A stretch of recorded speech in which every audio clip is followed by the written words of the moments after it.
Assalamualaikum warahmatullahi wabarakatuh. Alhamdulillahirabbil alamin. Nasta'in ala umur dunya waddin. Wassalatu wassalamu ala asyrafil anbiya'i wal mursalin sayyidina wa nabiyina wa maulana Muhammadin wa ala alihi wa sahbihi ajma'in, amma ba'du.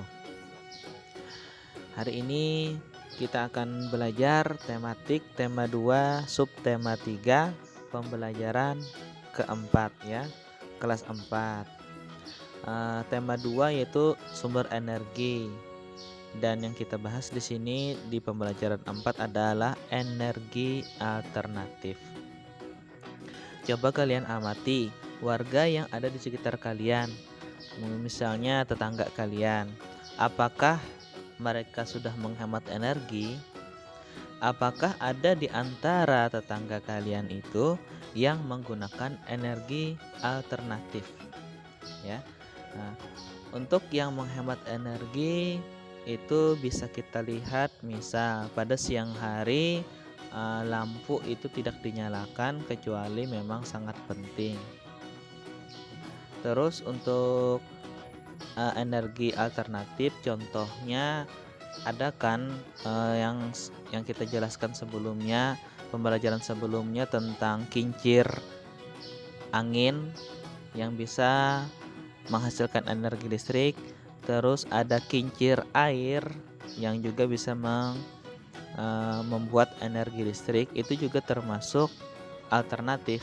Atau yang kita jumpai sekarang di daerah kita ada lampu yang di pinggir jalan itu menggunakan tenaga surya atau dari cahaya matahari. Pada siang hari mereka menyerap daripada energi cahaya matahari, dan setelah malam itu akan hiduplah hiduplah lampunya dari energi cahaya matahari tadi. Jadi malam itu sehingga tidak menggunakan lagi energi listrik, tetapi energi listriknya memang dihasilkan dari cahaya matahari. Itu yang contoh-contoh energi alternatif. Sekarang di sini akan kita jelaskan contoh cara khusus untuk menghemat energi. Ada cara khusus untuk menghemat energi. Yang pertama, pastikan ukuran air yang diperlukan. Ketika air kurang, kita perlu memasak kembali. Jadi setiap air kurang kita memasak lagi, sehingga itu juga termasuk boros energi.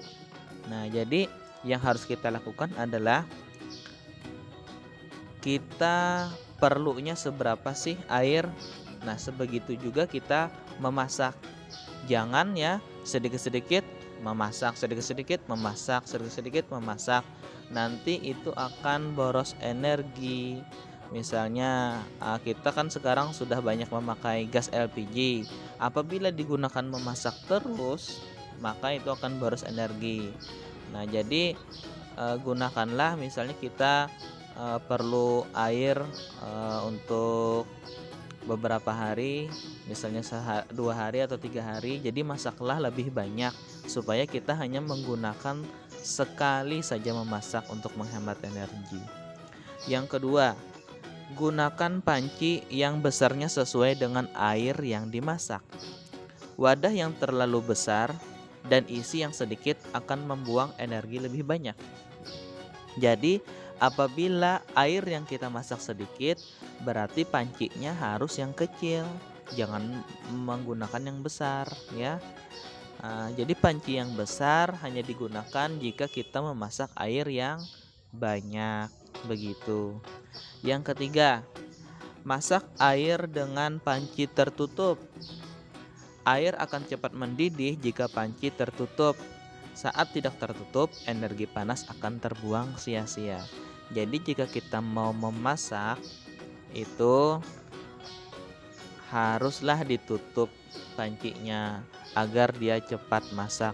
Jika terbuka, energi panas itu akan terbuang sia-sia dan memasaknya juga akan lebih lama.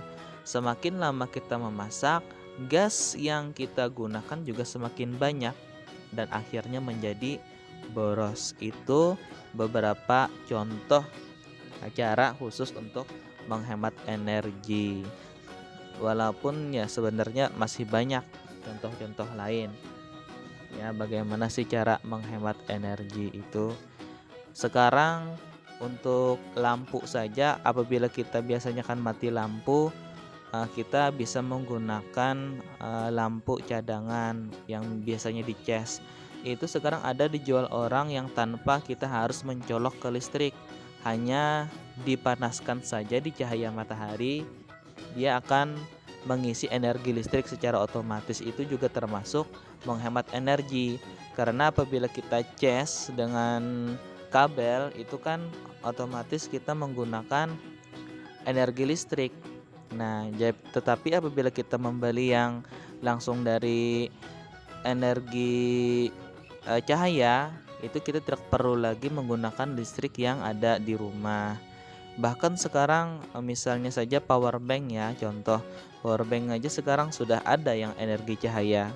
Jadi banyak cara-cara kita untuk menghemat energi, dan yang disebutkan tadi itu juga termasuk energi alternatif ya. Oke. Itu saja video dari Bapak. Sampai jumpa lagi di video berikutnya dengan pembelajaran yang lain. Syukron. Wabillahi taufiq wal hidayah. Wassalamualaikum warahmatullahi wabarakatuh.